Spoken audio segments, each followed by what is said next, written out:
right like 10 foot in front of him, between me and him. You see him? We're going to shoot him.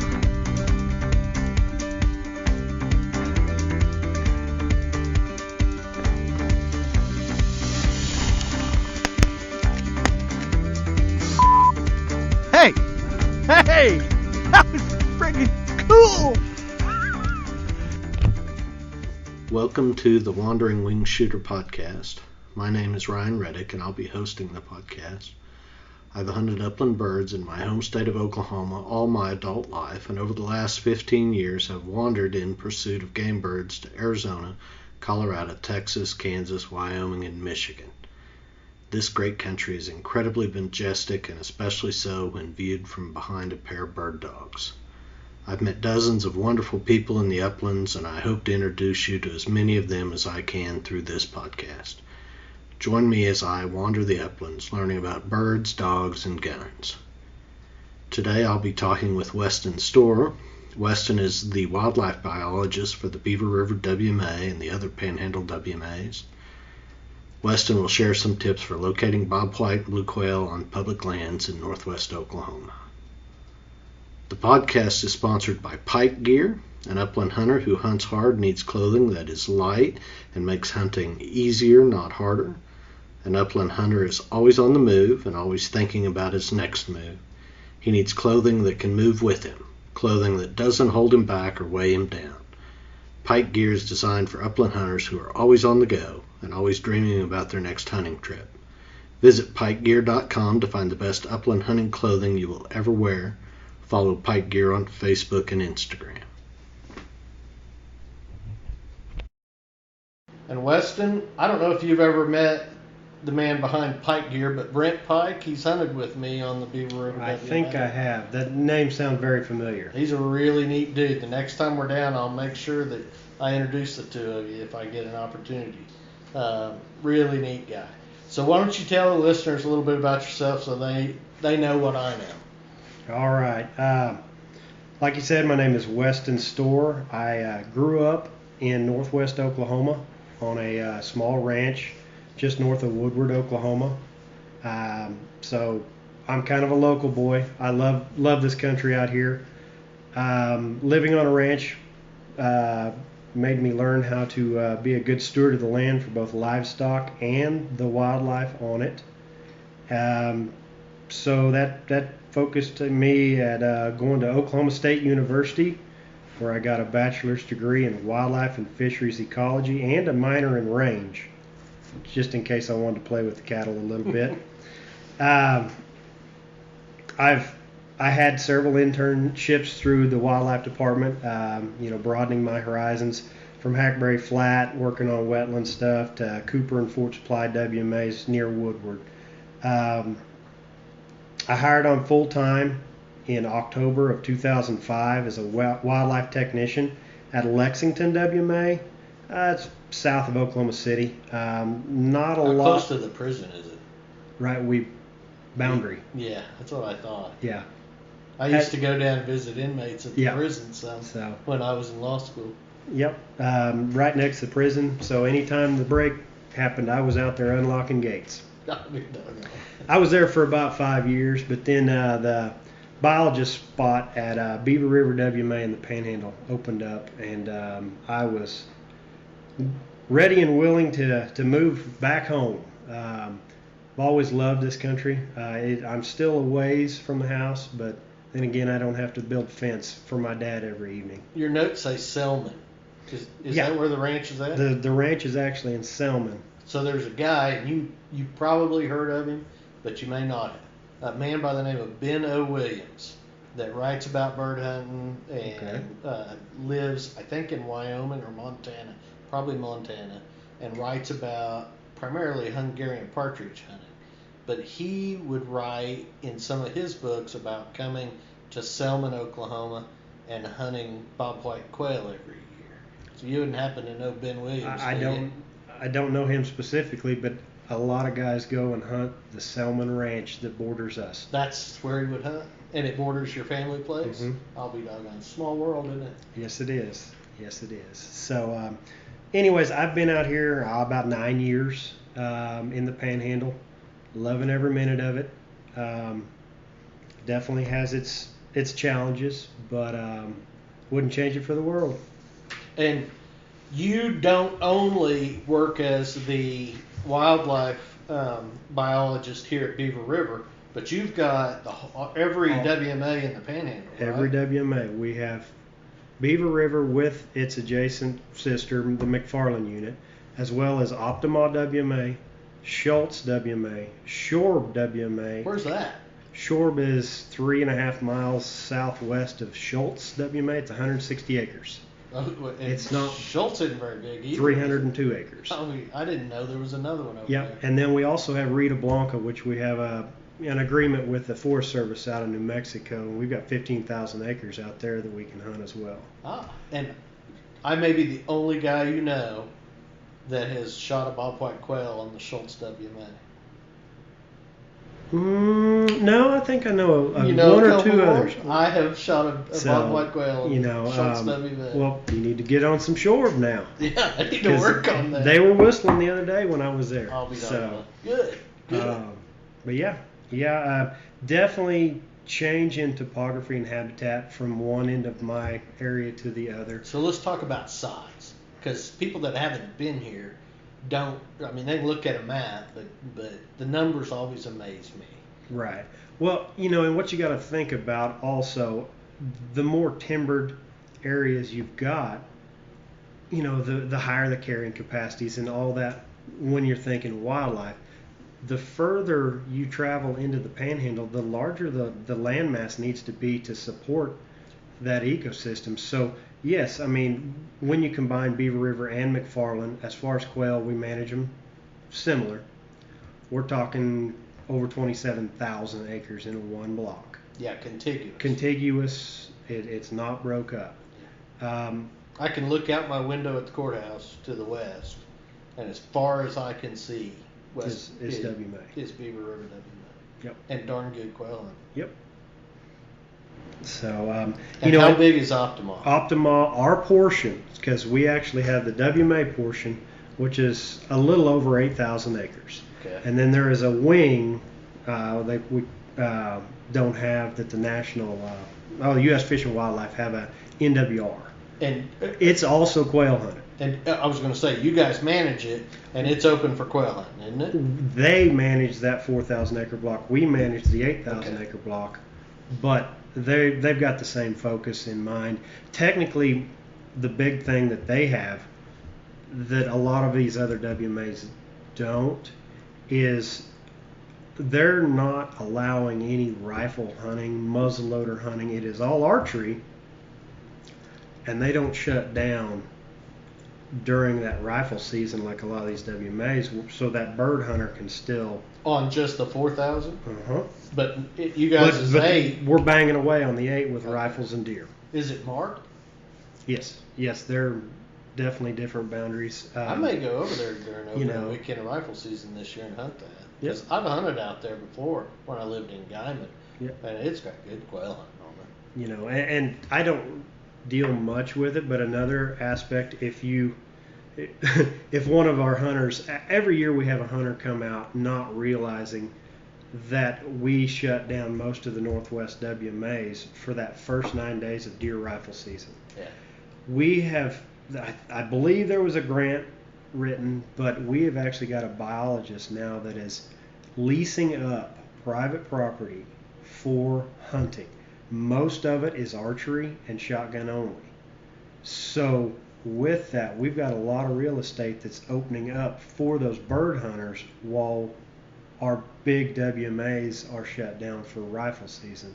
So, don't pack up your stuff and head to Kansas or Texas just because you didn't look at a calendar correctly. Yeah, because there's places. There are places to go. Is that OLAP program? Yeah, that is. So it'll be open during those. Some will, some are, but we don't. I don't believe we have any properties currently open to rifle season. Okay, OLAP is the Oklahoma Landowners Access Program. Is that right? Did I say it right? I think it's just Oklahoma Land Access Program.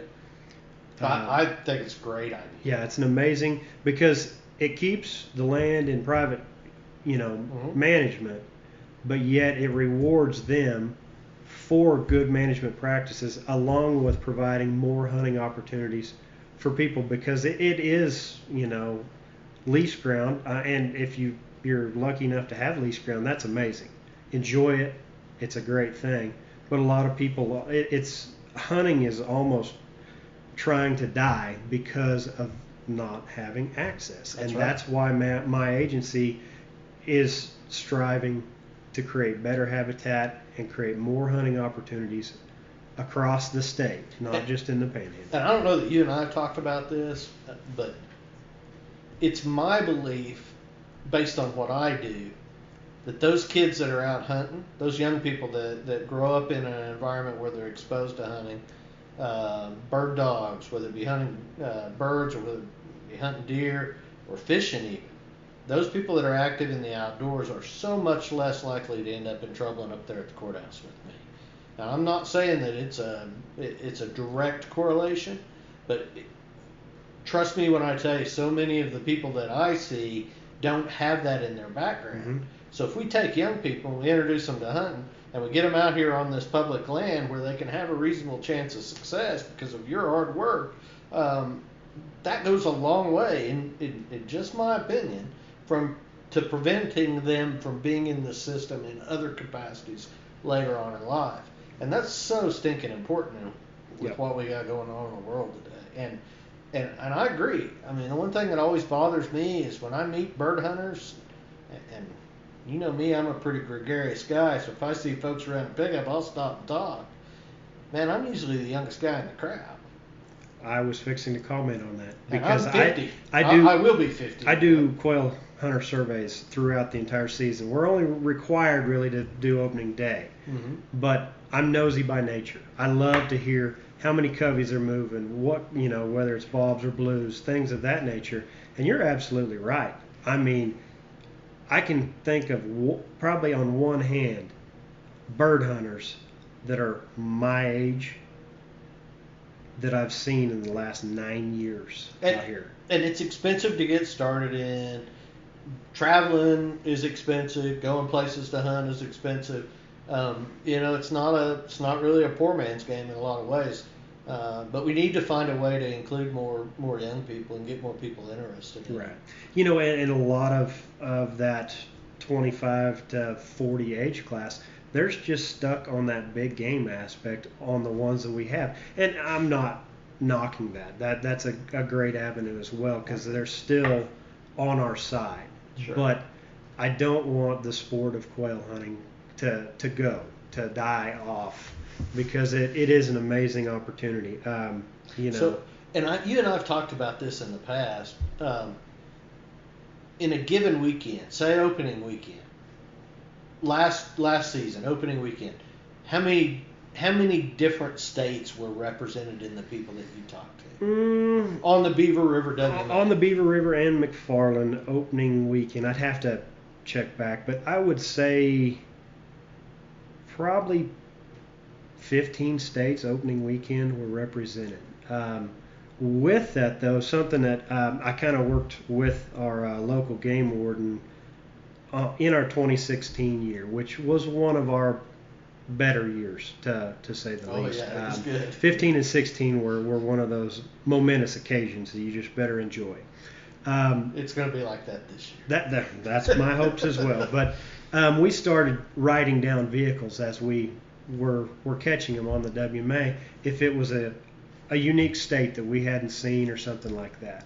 And between the two of us, over the entire season, Beaver River and McFarland unit represented 43 out of the 50 states. In those 2 years, right? In one hunting season. Oh, not 2 years. In 15, 16. In that year, we represented. We had a gentleman. I waited on him because I was like, I've got to know. He drove from Alaska with his bird dog.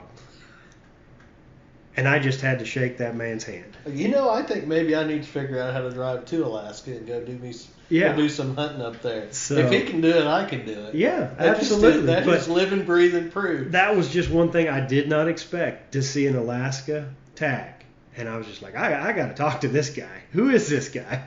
So, and having a time of his life, it was his first round with bobs.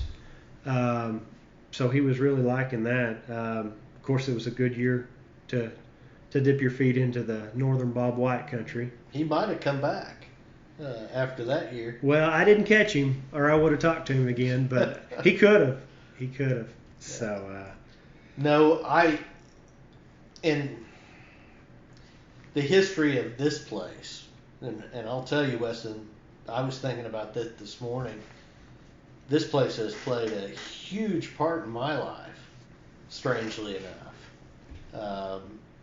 When I was a boy and I was eat up with the deer hunting, I'm talking 15, 16 years old, I lived out here. I grew up just south of this place. Mm-hmm. I'd drive on the south side of it, going to town, going to school, and then coming home. So I'd drive past it twice, and all that great deer cover down there in the southeast corner of this place, and seeing deer coming off of it. And when I was first started hunting, of course, it was private, and access was real tightly controlled. And then I think maybe 86, 87, when the department bought it, all of a sudden, I got drawn, I think, for a rifle hunt when I was maybe a senior in high school and hunted down here. It was key in shaping my attitude about hunting. And it particularly became so when it became public. Because then, it's just a hop, skip, and a jump from the house I grew up in. I could come and go hunt whenever I wanted to. Right. And I didn't own bird dogs then, but we primarily predator hunted and hunted white-tailed deer, and just had a blast down here. And then, of course, I went to work for the department for a couple of years as a boy and ran all over this place. Caught a 5-pound bass, actually caught 2 5-pound bass in the sloughs way out west. Are they even still there? Not the west sloughs. We've got a few down at A-frame bottom still, but I was almost to the boundary, maybe 3/4 of a mile from the boundary, and there hadn't been anybody throw a fishing lure in those sloughs until I chucked a plastic worm in there, and I hauled 2 pretty nice bass out of there. And then when I started bird hunting, of course, I spend quite a little bit of time. Especially on the south side of this place, southeast corner of this place. It has shaped my relationship with upland hunting and hunting in general in a way that is extremely important to me. I have a very paternalistic view of the Beaver River WMA and the McFarland unit. And when I was a kid, a young man, my friends, my brother's friends with the man that sold you guys the McFarland stuff. And so it would be leased, but he would let us go in and hunt quail one Saturday a year after all the other guys were out late in the season. And we had some tremendous quail hunts down there along that entry road there in them sand hills and plum thickets. We'd go in there because them boys that were leasing it, I don't think they hardly ever shot a quail. And it was just some of the best quail hunting in Beaver County is what it amounts to. Yeah, that area was very unique, and we added that McFarland unit in 2010. It borders the area, so it was kind of a no-brainer for us. Similar habitat. But you're absolutely right. When we purchased it, I liked the guys, but we had 10 guys leasing that 9,000-acre block of ground, of which 2 of them were bird hunters. And they would come out once a month. Yeah. And, primarily, he lost his bird dog a couple times. I had to take the bird dog back to him. But overall, we really increased overall hunting opportunities by purchasing that block of ground. Just opening weekend. Yeah. There'll be guys out there opening weekend that'll chase quail, and a lot of people take advantage of that, and that's great. And it's able to hold up to that. That's good habitat. That's probably some of the best habitat on the place, in my opinion, depending on. Well, I would agree. You know more about it than I do. But. Yeah, and I would agree with you as far as upland habitat. That the sand hills and to the north is just that, pristine sand sagebrush, rolling drainages, things of that nature. We did, in my opinion, we're lacking on some grazing. We're fixing to get grazing in next year. So there's places down there I couldn't even walk. It kind of got into a wall of sorts, and we also had a bunch of tumbleweed, Russian thistle, come in due to our droughts from 11 to 13. They really just kind of had a stronghold on our forward production. So we burnt, on the McFarland unit, probably 1,000 acres or so. And got a good burn. And got a very good burn, and it's coming up great forward production. Our sand sagebrush is coming back. So, I don't want complete domination of sagebrush, but when you can have some good escape cover from aerial predators, those birds just really love that sagebrush. So what do you think? Think that'll help the blue quail more than it'll help the bobs over there?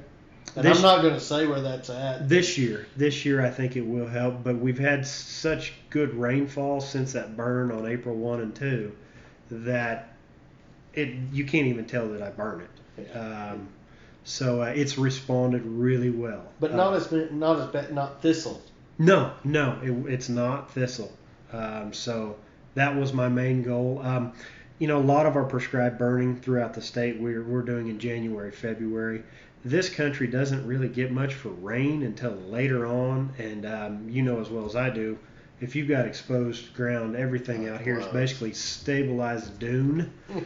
And if you open it up, it's not stable anymore. So we tried to stall as long as we could.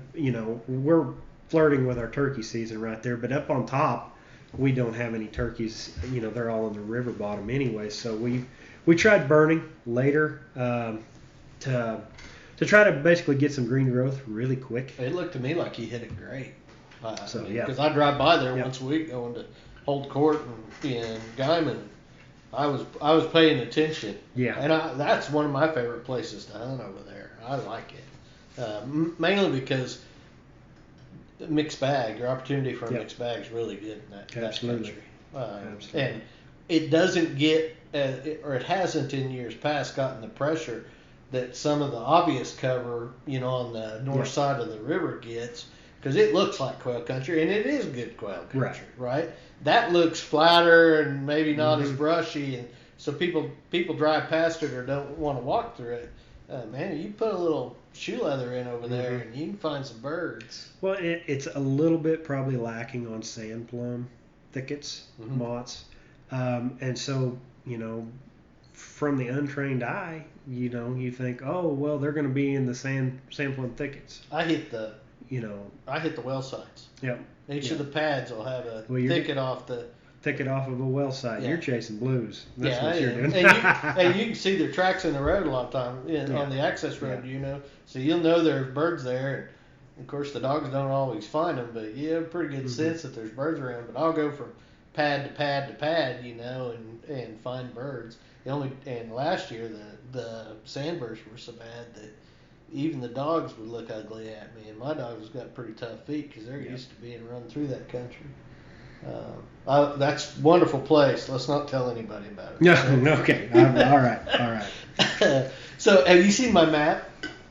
I'm not sure. Have I showed you my map? I don't believe so. Okay, I'll have to show it to you sometime. I have a Google map that I have marked every covey that I've moved on the Beaver River WMA and the McFarland unit I think it's now going on 3 years. I think the past 3 years. And they're by species as well. Oh, I even have one red down. I killed a pheasant.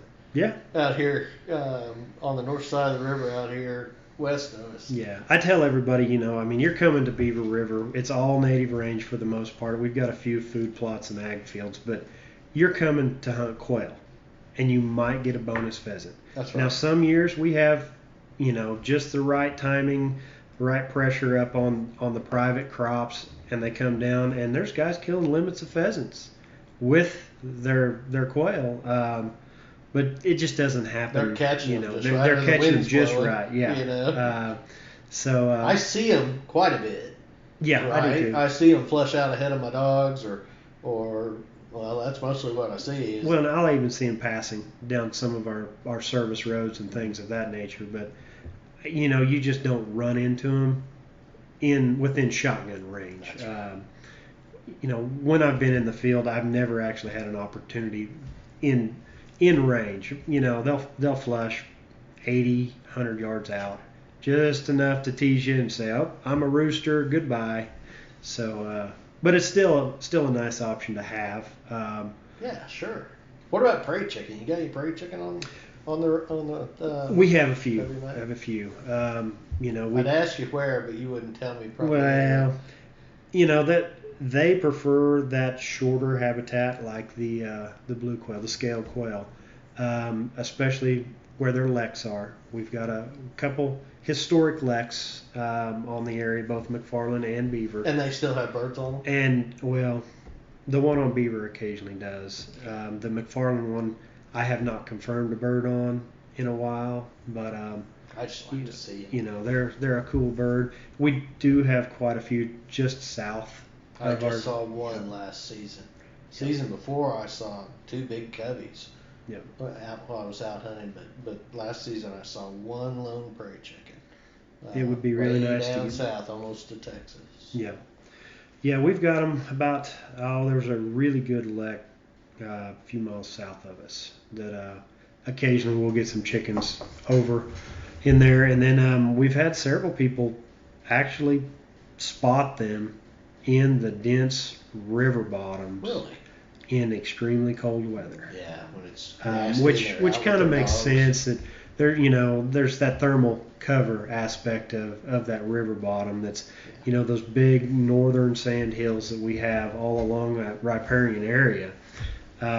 It's definitely a good windbreaker with a north wind to get out of the way. And they're beautiful animals. Yes, they are. I'm hopeful there'll be more of them. Who knows? I don't know. I don't get to control that. It's neat to be able to see them, though. I love blue quail. Blue quail are my favorite. Oh yeah, I agree with you. I haven't harvested a whole bunch in my career, but it's such a unique bird to pursue. It is. Sometimes the bob is just, I don't want to say easy, but when you've hunted nothing but northern bob whites, you kind of tend to almost understand where they're going to go when you've got certain cover types and things like that. You're like, oh, they're going right over there. So let's define that for people, right? Because I suspect that a lot of the guys listening to the podcast aren't going to know what that looks like. And one of the things that you've helped me with that book that you provided me, right, is I know growing up what a variety of species, what I was taught they were. Mm-hmm. But how they relate to Bob White, I wasn't completely clear on. I mean, obviously it doesn't take much in the way of Bob White quail hunting to know that a sandhill plum thicket close to a water source, whether it's dry during the winter or not, but what would have been a water source, that your odds are good that there's going to be Bob White quail there. But there's got to be other factors that I'm not aware of. I mean, grass. I've taught myself to look for edges, right, where thick grass goes to mm-hmm. buffalo grass, because they don't like to stay in the thick stuff. But by God, they'll fly into it to escape you. Yeah, absolutely. And they like a little bit of exposed ground around, so they like dust, they like dense grasses, but they need a path to get around, travel corridors, so to speak, just so they can maneuver through drainages and things of that nature. On Beaver River, we had a 6-year research program through Oklahoma State University and my agency, researching both bobwhite and blue quail on Beaver River. We also did pack saddle WMA, but they were just focused on bobwhites there.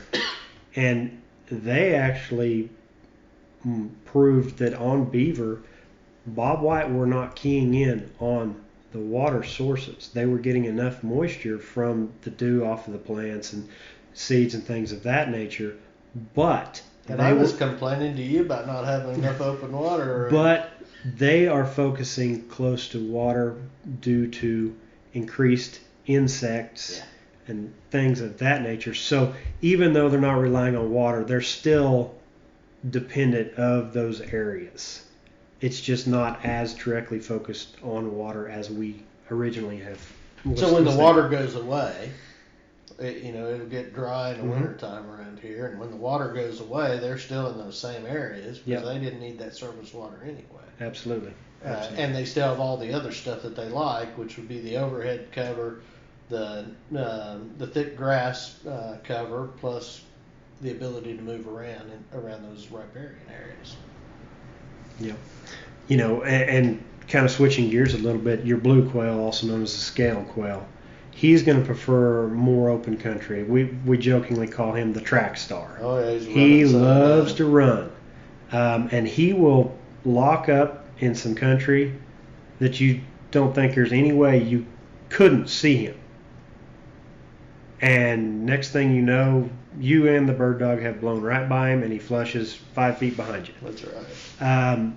I love the challenge. It is an amazing challenge, but it's very humbling at times as well, just because you should be able to see him. It's so short. They love buffalo grass. Don't they nest primarily on a south-facing slope in buffalo grass country? I mean, short stuff. But up near the tops, and I'm going to call them hills for lack of a better term, but don't they like elevation when they nest? I do think they do like a little bit of elevation, but one thing, I did assist with some of the researchers on some of their nests, and those blue quail, I loved their effort, because this country has, in areas, an abundance of yucca, which those of you who don't know what a yucca is, it's basically a big pokey plant. That's right. And like 3 foot tall with spines. Yeah, with spines. And they would nest where there is anywhere from 3 to 4 yucca plants, and they would nest right in the middle. Oh, so they crawl in there and get in there. Because it gives them thermal protection. Because they've got thermal protection, but also what coyote is going to stick his nose in there? So the researchers are also going, well, I don't want to get in there. I'm not going to count eggs in there. But would they tend to be up on top of the hill, for lack of a better term, or down in the bottoms, or just wherever they end up? I can't confirm necessarily that, but overall it was just more on what I would call the upland sites versus our river bottoms and things of that nature. All our blue nesting was up on the top. Yeah, because I see bobwhite roosts all the time. Yeah. And I just know they're bobwhite roosts because they're close to plum thickets and bottom, overhead cover, and you just a bowl-like impression with droppings. Yeah. And I just have known that's a bobwhite roost. But I can't ever say that I've seen, a blue quail roost. And I'm sure they're just like bobs, and they group up at night for protection and for warmth.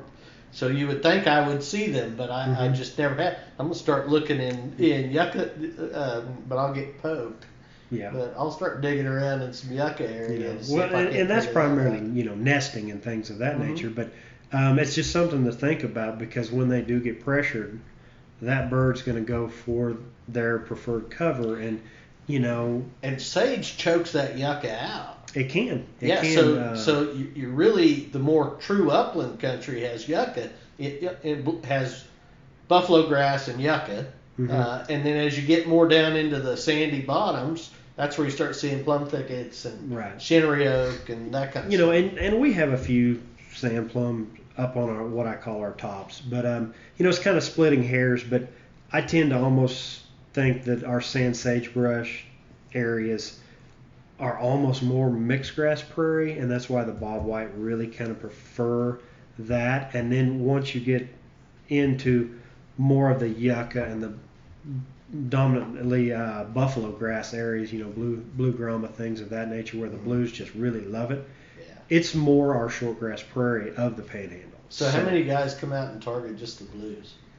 I think deep down about half of them are probably wanting a blue. Sure. But a lot of them are so uneducated on where a blue is going to be. They go to that common bobwhite country. And that was going to be my next question is, okay, let's assume that 3/4 of the people that come out quail hunting have this idea that, well, there's going to be blue quail, so I want to take a blue quail home with me. Of those people, how many of them actually hunt the blue quail habitat? 2 out of 10 probably. Yeah, because it just doesn't look like quail habitat. Yeah, they just especially when a half mile to the north or to the south, there's this gorgeous bobwhite quail habitat that has quail in it. You've gone down there, your dog's found quail, so you know there's quail there, but you just don't know that there's not going to be any blue quail there, or it's unusual to find blue quail in those types of habitat. You know, and I think part of it is that once they get into some good bobwhite hunting, or their dog's working really well on bobs, or there are multiple things, they kind of forget about, I really want that blue. Yeah. But man, my dog is on them. Yeah. You know, this is that day. They're not going to leave quail. They're not going to leave quail to try to find that one blue quail. Hiding blue quail that they think they need to take in their game. I, by the way, do. Because I love them. I chase them a lot. And I've gotten to the point where, you know, taking home a limit of birds is really not what's the most important thing to me. I love killing public land blue quail. Because not many guys get to say they do that, you know, especially in Oklahoma. I love being able to go and do it. Yeah, and it's kind of funny. You may laugh at me, but in some of those down years, you know, even when I was a kid, in college, even 2010 to 13, when we were in that drought, I felt bad for shooting quail. Yeah. My dad and I, we would run our dogs, and we wouldn't carry a shotgun. We would carry a camera, and I like taking pictures of pointers locked up and trying to do their thing, you know, and you know, we weren't getting a lot of action. I did a lot of deer hunting during those years. Well, I did that as well. Because it just was. Yeah. I mean, you just couldn't. Yeah, I just didn't have the heart to, you know, I love to eat quail. You know, that they're an amazing critter to chew on, but it just wasn't worth it, in my opinion. I want to see them next year and the year after. I want to be able to have that pristine habitat go through my career. I want my son to be able to hunt bobs and blues just like I've had the opportunity.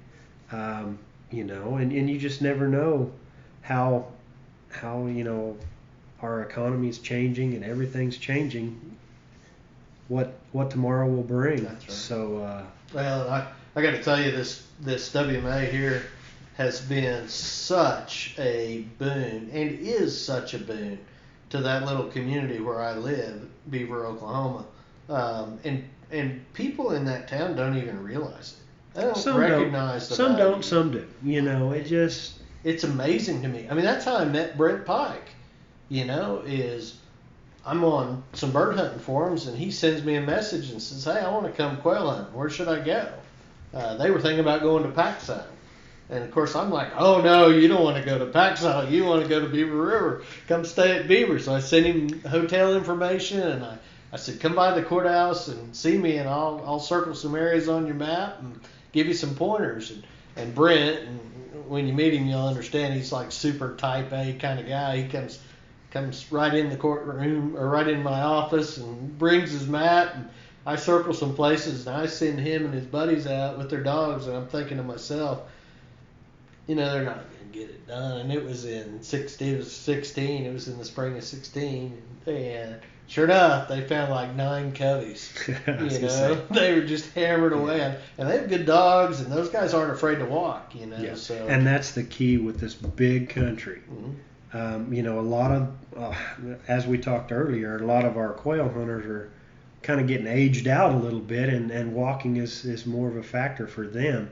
But the guys willing to leg it out are still getting some pretty good bird numbers, even on, you know, what we don't like saying, but average years. Average years, you can still kill limits if you're willing to leg them out. Hey, we moved 6 coveys in 3 hours the last weekend of the season in February. Yeah. On the Beaver River WMA on public land. Yeah. And they were decent sized coveys. I mean, there were 9-10 birds in a covey, and all of those coveys. And I was pleased. I was tickled about that.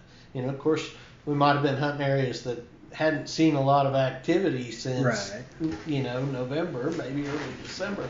Things kind of peter out, we don't see as many folks in January and February. No, a lot of our Northwest WMAs, we do see somewhat of an influx come February 1, because Oklahoma is one of the few states that have Bob White hunting still open that late. It's us and Texas.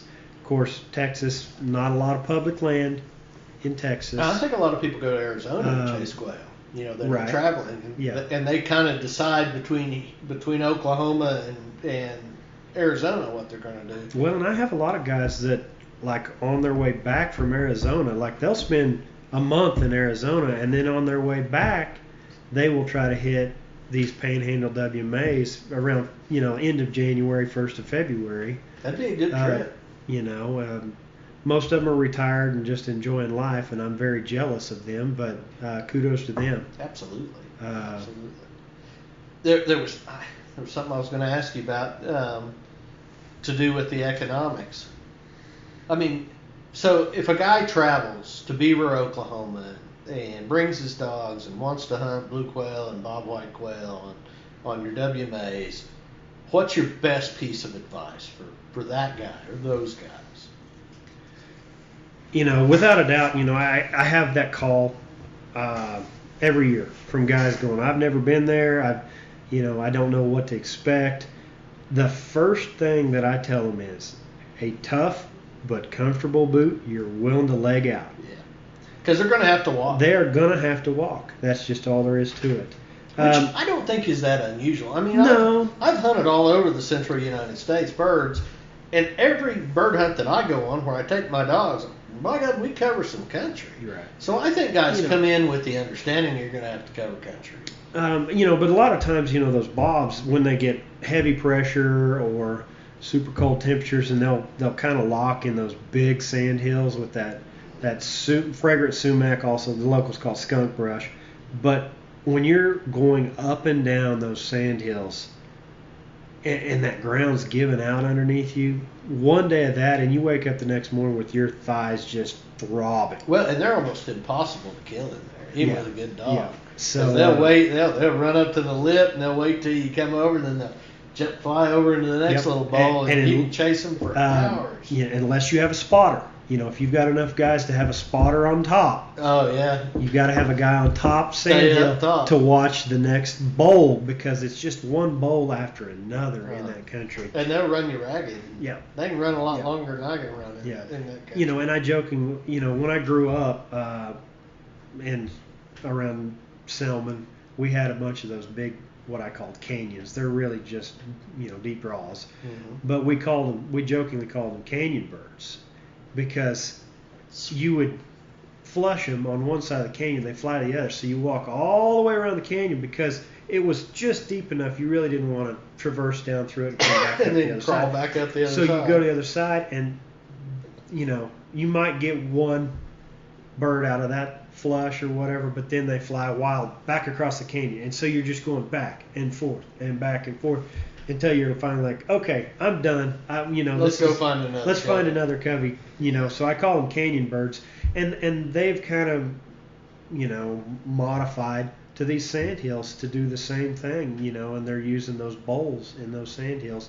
Not only for escaping predators, aerial and on the ground, bobcats, coyotes, things of that nature. But and I hunt a lot out here by myself, and that big sandhill country, I know it has birds in it, but I just almost won't go there with just me and my dogs, because it is an exercise in frustration. You see a lot of birds, get a lot of points. Every once in a while, the birds will be in the mood to hold for you a little bit, and you'll get some shooting.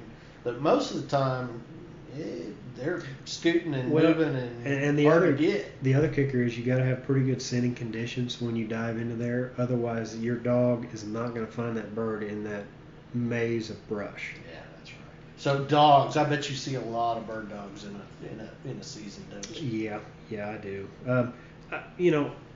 We'll cover that. I want to hit on a few other things about the guy that's coming to Beaver before we leave. Okay, tell me. after the boots, I always tell everybody, bring water for both you and your dogs. Absolutely right. We try to have water sources available, but sometimes wells go dry, things like that, and it just, they're spread out enough that it may not be close enough for your dog, and you're still going to need water. A lot of our water's pretty jippy, and it might mess your system up a little bit. And I tell you, I carry more weight in water with me when I leave my truck on the Beaver River WMA than I do shotgun shells. Absolutely. So I'll put a handful of shotgun shells in my vest, but I'll have 2 big squeeze bottles full of water for me and the dogs. And the other thing that I do is I got a big like igloo cooler that I fill with water before I leave the house in the morning. And I'll put a bowl down. I'll fill that bowl with water before I leave the truck. And so my dogs know that when we get close to the truck, there's water there. And I can guarantee you they'll go finish that bowl of water before I get back to the truck a lot of times. Absolutely. And want more. And that is one of the things those guys coming from Michigan, they had to learn was that, man, there's no surface water. Yeah. And your dogs need it. Absolutely. Especially on those warmer days. Yeah. Also, talking dogs, I tell everybody, bring dog boots. Some of them like, oh, I got a hard-headed pointer. He won't wear them. Still bring them. Even though this community strives to help hunters out, we don't have many people that carry boots around. So basically, no matter how hard the winter was or anything like that, Northwest Oklahoma can always have a bumper crop of sandburrs. Some of my hunters call it sand spurs. Whatever they are, I'm not a fan. I don't like them. Sticky. Yeah, they are very mean. So definitely bring some. If nothing else, have them in the truck. Well, and your dog will just give up. Yeah. They get into some of those big old patches, and you'll end up having to carry them. So, especially, I won't say it because I'll offend a bunch of people, but there's certain breeds that are just like attracted to sandburrs. Yeah. They go get in them, and it's a mess. Yes. And if you've got a really hard-headed one, I've seen several guys use duct tape to try to keep them on. I make mine out of motorcycle inner tubes. Yep. There's a recipe on the internet. Heavy-duty staples, two pieces. That's exactly what I do. I just duct tape that inner tube to their feet, and the toes are open. They'll occasionally get a sticker in the open end, but they'll pull them out with their teeth. What they can't do is get in there between them pads and pull them out. So it works pretty good. The common mistake I see with people that hunt here for the first time, because I tell them the same thing, bring dog boots. They'll bring one set. You got to have multiple sets because they're going to kick. That's right. Every year I see dogs that run around with 3 boots. And they're like, well, I don't have another one. And so they really need some backups. Not just, whenever I travel, I carry a backup pair of boots, backup laces. Going on down the list, I like a trusty shotgun. Yeah. I could care less if it's the most gorgeous, top of the line, Turkish walnut, whatever. As long as you're comfortable carrying it long distances and you can shoot it, that's what you need. But also bring a backup because we really don't have any local gun shops to get you out of a pinch. So, and with that, Oklahoma gets a bad reputation for 100 degrees one day and snow in the next, but unfortunately it's right. Bring clothes for all seasons. Yes, early season, November, you could be quail hunting in a t-shirt and wishing you could hunt in shorts, but it's just not possible.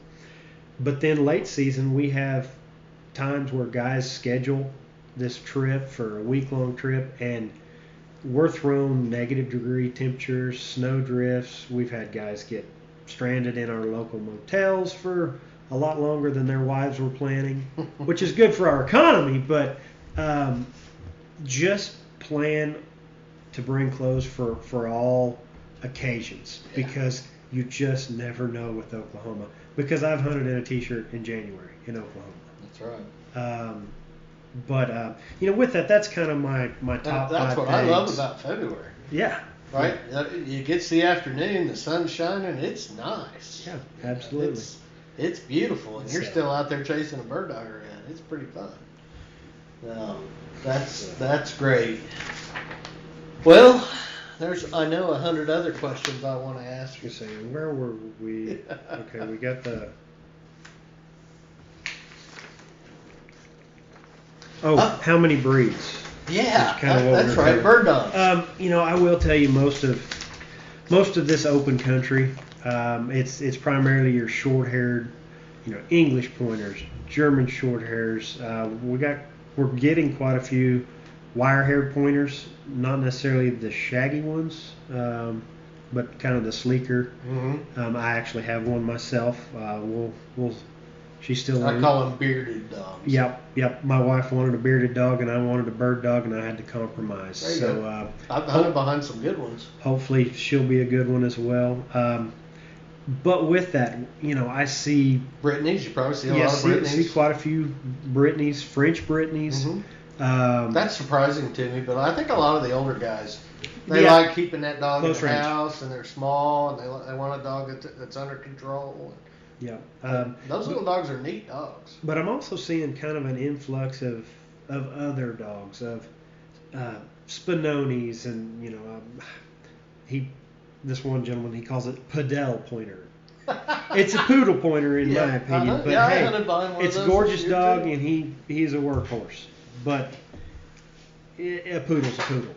He's still a poodle pointer, and but he definitely. Do you sometimes set up and watch dogs work? Oh yeah. You find a high spot and absolutely watch the guys and kind of pay attention to what the dogs are doing, see how they're hunting in relation to the bird hunter. Yeah. We see a few setters come into this country. Not a lot. I will tell you I had a gentleman, I think he was from Wyoming, he was down in Arizona and just decided he wanted to kill one bobwhite before he got too old to do it. So. I kind of asked him place to do it. What kind of dog he was running, and I can't remember. It was a long-haired setter. And I was like, well, whatever you do, kind of stay out of the river bottom. It was going to get because burrs no matter what. Because of the sandburrs, the cockleburrs, and things like that. And there's probably a lot of guys don't know what a cocklebur is. Right. But it's a demon to a long-haired dog. Absolutely, and there's never just one of them. There's always like 500 of them. Yeah, absolutely. And he didn't stay to the top like I told him to. I missed him coming in, and I told him, stay up on the tops. I think you'll be able to kill. He just wanted to kill one. I mean, they just wanted to get his dog in, get one. He'd be content. That's up on tops for the best hunting is anyway. He still got one, but he spent 3.5 hours getting cockleburs out of his dog at the motel. Yeah. So you just got to be careful with which breeds. I've seen all the hunting breeds that can make a good dog. Yeah. They really can. But this country is very unforgiving to the longer haired breeds. They need to trim their hackles, and pay attention to their feet, boot them. Just almost, especially the long haired dogs. Yeah. Boot those dogs. Between the heat that we have and the cockleburs and the sandburrs and the setters I've hunted behind seem a little less tolerant of the warmer weather. Yeah. They're great dogs and beautiful. Boy, you couldn't ask for a prettier dog on point than a setter, but I'll probably end up owning one, but they'd be tough for this country when it's warm in November. Mm-hmm. Seeing quite a few more Vigilas coming into this country. I've had a couple. So they made me good dogs for what they were. I mean, I'm kind of at the stage in my quail hunting where I'm a little bit more utilitarian, so I'm going to own pointers. Right. I love them English pointers, and they're good at what they do. They've got business on their mind. That's right. And so, without a doubt, that is the primary dog in this country. It goes without saying. I mean, they were built for quail. They were built for bobwhite quail. Yeah. Those two things go together like peanut butter and jelly. Absolutely. It's just the reality of it. And you can just in a good year, especially just any breed of dog that'll point a bird, find a bird, and look pretty doing it, and you'll have luck hunting over them. Oh, I like an old pointer, Yep. stylish pointer. Such a pretty dog when they're locked up. That tail. Doing what God made them to do. Absolutely. Yeah. So. Well, I know that there's. Oh, well, let's talk about Optima a Okay. little bit, because I'm frankly intrigued. I want to go over there and go hunting. I mean, that's similar habitat to Beaver River. Does it get as much pressure as Beaver gets? Normally no. But it's got its own little club of guys that they've had good hunts there and they love it, just like there's so many more that love Beaver River. Yeah. I've got one individual, I can't remember his name, but he comes from Arkansas every year, opening day. And, it was, I think it was... And he goes to Optima. And I think it was 2014 year, so it was one of our average years, nothing amazing. But he killed a limit of birds in like an hour and a half and was headed back to Arkansas. And I was like, wow, that is amazing, I went over there, it was late January, maybe, it might have been mid-January, and drove through that road. And I swear to God, there wasn't a track on it. It was like nobody had been there, probably for a couple of weeks or at least a week. And there's a few guys that hit their favorite little honey holes and just, I'm going to go learn that place. Not necessarily the hardcore. We have guys that come to Beaver that they're out there at daylight and they run till we shut down at 4:30 daily.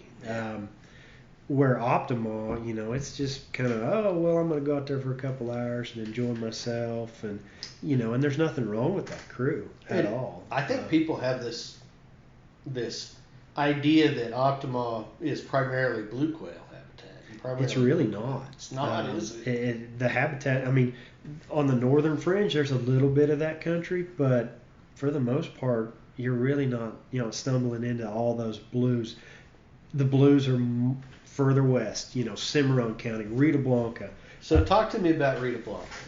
It's a national grassland. It is a national grassland. It's so, like most of them, like our black cattle, it is broke up into a bunch of blocks. Okay. So like Onyx would let me know. Yes, Onyx would help you out. And we don't get a whole lot of quail hunters because there's not a lot of quail on it. Is it grazed really heavily? Some units are, some units are not. So, do they do a good job of kind of controlling that a little bit? For the most part, yeah. Whenever you hit a drought, they sometimes are. It's with it being, a federal agency or even in my case a state agency. It's hard to pull cattle and to prorate your lease payment back and all that, and so you don't have that versatility of pulling your cattle when necessary. But with that, we do have. It's primarily blues out there in that country. But you've got a lot of prairie dog towns, pronghorn antelope.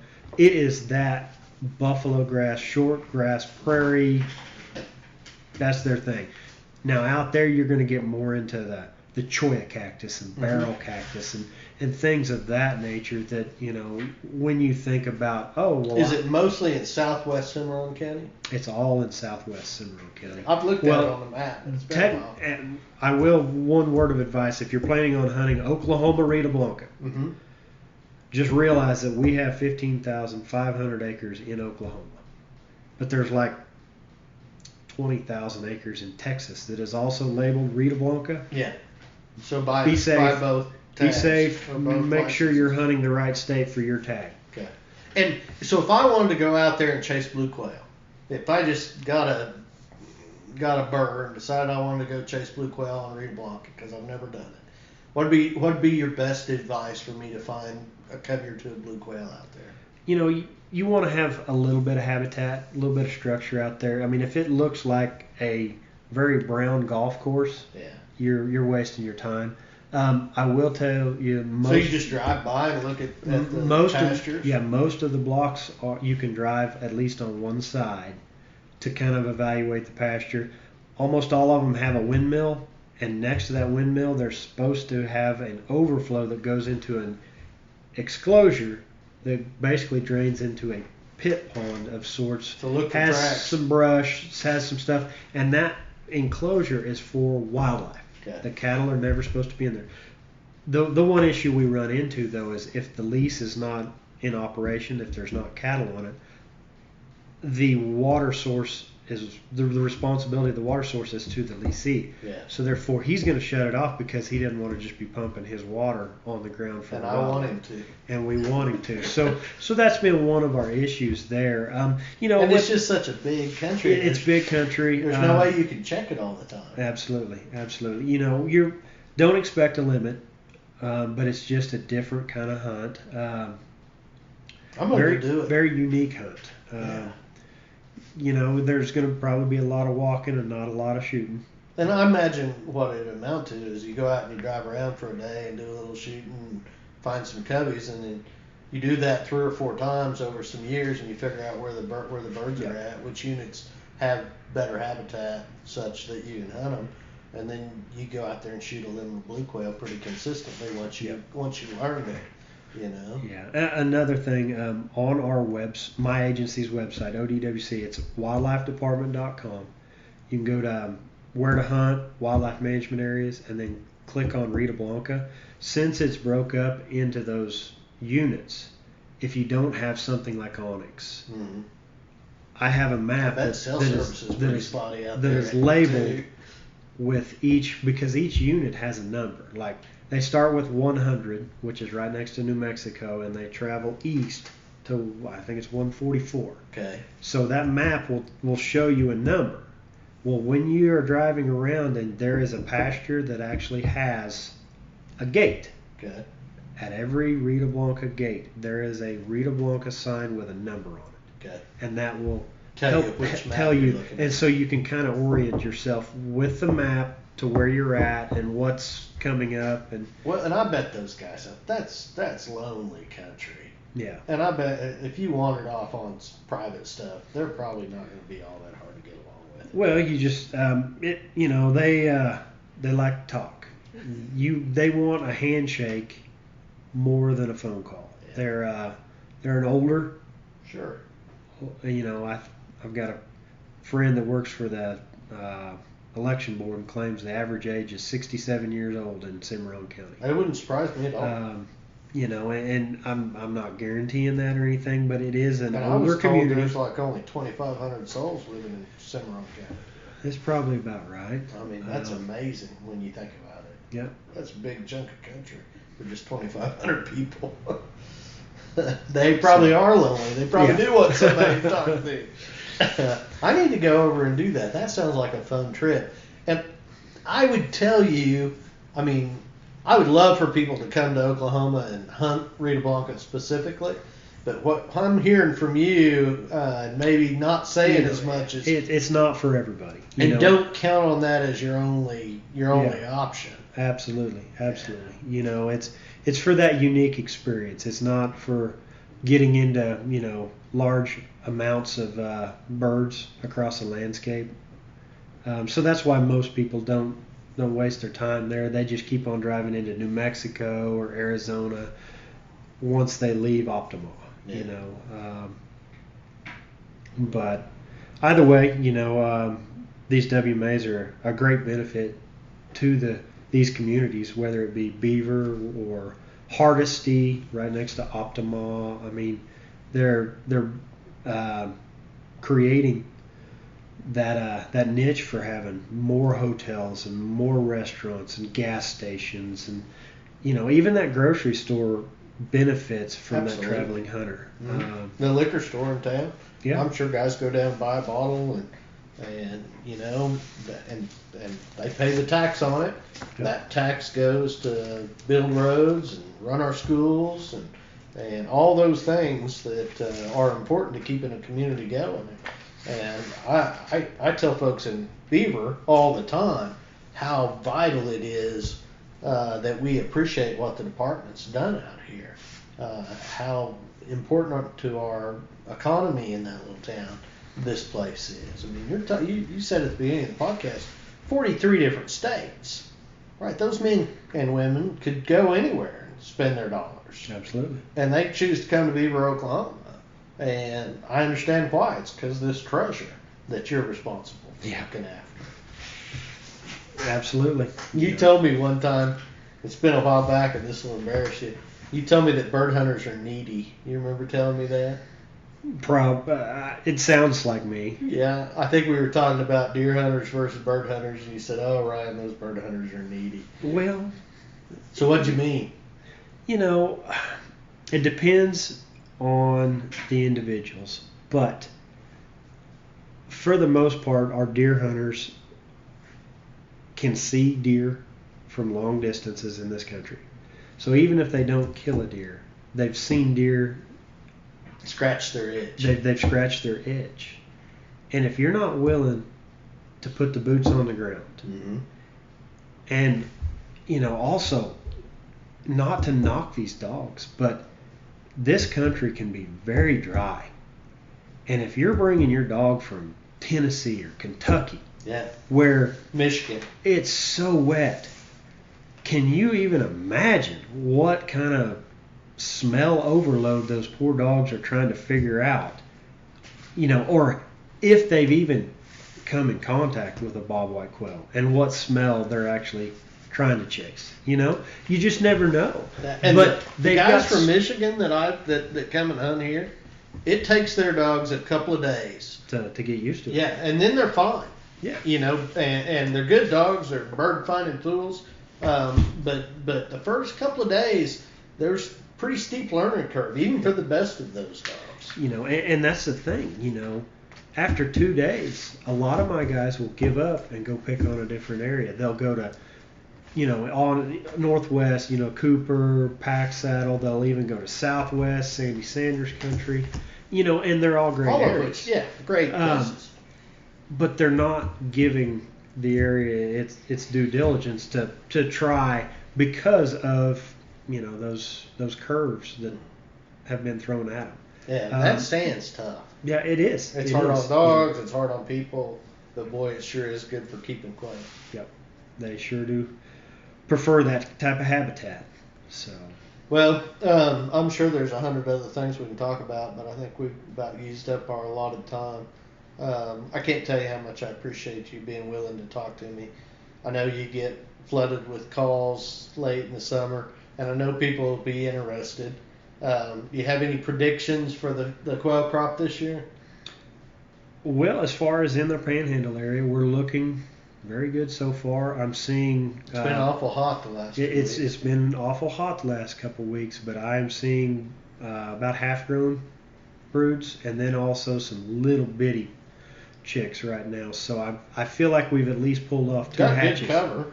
Yeah, we've pulled off two hatches. Spring rains, good cover.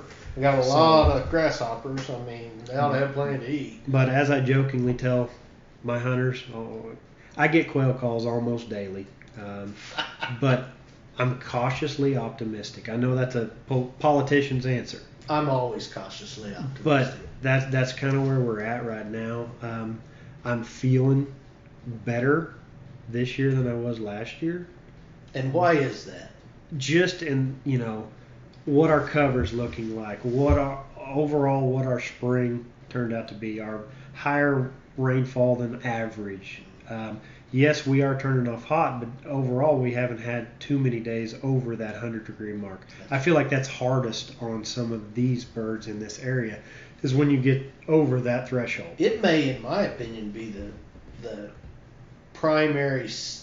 second primary factor after rainfall. Yeah. I think, obviously, I think anybody that spends much time out here at all figures out that rainfall is the key component to having a good quail crop. Yep. But then what's next?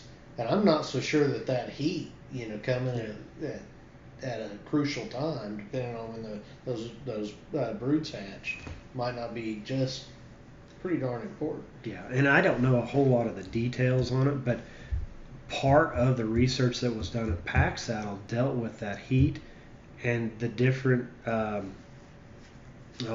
were using, I think they're thermal balls or something like that, putting them on the landscape and registering the temperatures around the nests and things of that, in amongst the shinnery That's really that they cool. have, and trying to figure out where their preferred threshold was. So, that research is not specific to the Panhandle, so I'm not real familiar with it. But I felt like it was a step in the right direction on trying to figure out what all's. Well, we can't make it rain. No. And we can't turn the heat off. Yeah. You know, so in a lot of ways, we're just pretty much stuck with the good Lord, what the good Lord wants to give us, I guess. Absolutely. And I am, as a quail hunter, ever optimistic. Yeah.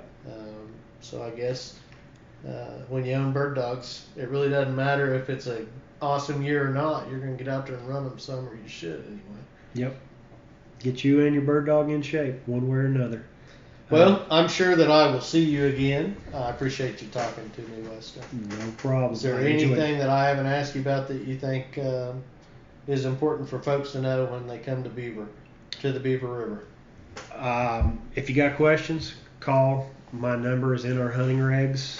And you guys are here for us. Yeah, we're here for you guys. So, give us a call. I will tell you, just like I tell some of these other guys, if you call me in March wanting to know what hunting season's going to be like, I don't have a very good answer because we haven't even run through nesting yet. So, just realize I can only give you what I'm seeing on the ground currently. But not just for beaver, but if you're planning on coming to hunt Oklahoma, even if it's private land, it never hurts to contact the local biologist that has boots on the ground and find out, what are your bird numbers looking like? Are they up? Are they down? Are they average? Even on an up year, it's still not a guarantee of a limit of birds. That's right. There's a lot more you're going to have to put into it to make that work. Well, if that's the only reason you're doing it, you probably want to maybe do a little self-examination anyway. Absolutely. I'll tell you what, we'll get together after season and we'll compare notes and see how your prediction bears out. How's that sound? Sounds good to me. All right. Thanks, Weston. Have a great evening. You too. Hey, that would be a bird. Go flush it.